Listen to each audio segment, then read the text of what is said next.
How to activate power saving mode on a Samsung Galaxy A15 to save the battery life.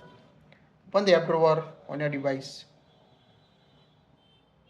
Tap the settings app. Now scroll down. Tap on a battery. Here you can see the power saving option. Tap on it. Now when enable power saving mode, it will limit the CPU speed to 70%, decrease the brightness by 10%, turn off your 5G network, and limit the apps and home screen.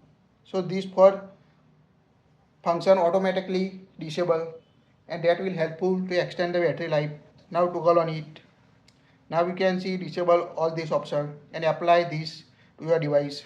It will also stop background network usage, synchronize and location also set the motion smoothness to standard. That will all helpful to increase the battery life of your device. If you don't want to use, just toggle off it to turn off the power saving. That's it. If you like it, share it.